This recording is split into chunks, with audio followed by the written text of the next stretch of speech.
Welcome to recipe house. আজ আমি বানিয়ে দেখাবো ভোগের লাবড়া। লাবড়া বানাবার জন্য আমি এখানে একটি কড়াই 40 থেকে 50 ml মতো তেল গরম করে তাতে কেটে রাখা বেগুনগুলি দিয়ে দেব। বেগুনগুলিকে হাই ফ্লেমে উল্টে পাল্টে হালকা লাল করে ভেজে নিতে হবে। বেগুনগুলি ভাজা হয়ে গিয়েছে, এবার এগুলিকে তুলে নেব। এরপর কড়ার গরম তেলে দিয়ে দেবো একটি তেজপাতা, 2টি শুকনো লঙ্কা, হাফ চামচ করে 5 ফোড়ন আর সরষে। ফোড়নগুলিকে নেড়ে ভেজে নিতে হবে। ফোড়নগুলি ভাজা হয়ে এলে দিয়ে দেবো কেটে রাখা কুমড়ো, পেঁপে, মূলো, পটল, বরবটি, থোড়, আলু আর ঝিঙে। ভোগের লাবড়া বানাবার জন্য আনাজগুলিকে কিন্তু একটু বড় করেই কেটে নিতে হবে। আনাজগুলিকে হাই ফ্লেমে নাড়তে থাকবো যতক্ষণ না আনাজগুলির গায়ে হালকা দাগ ধরে ভাজা হয়ে আসছে।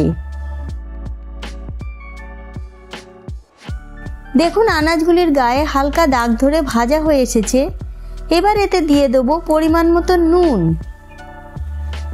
4 থেকে 5টি চিড়ে রাখা কাঁচা লঙ্কা, 1 চামচ আদা বাটা, হাফ চামচ করে হলুদ গুঁড়ো, লঙ্কা গুঁড়ো আর জিরে গুঁড়ো।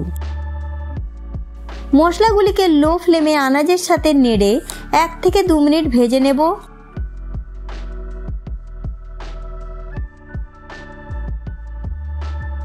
মশলাগুলি ভাজা হয়ে এলে দিয়ে দেবো 1 কাপ মতো জল।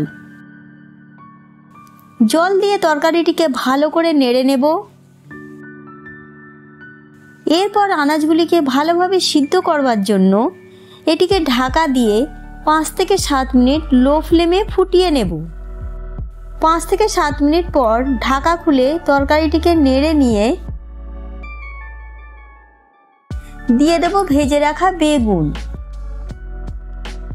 আর 1 চামচ চিনি আর বেগুনটি দেবার পর লাবড়ার তরকারিটিকে লো ফ্লেমে আরও 1 থেকে 2 মিনিট নেড়ে ফুটিয়ে নেব।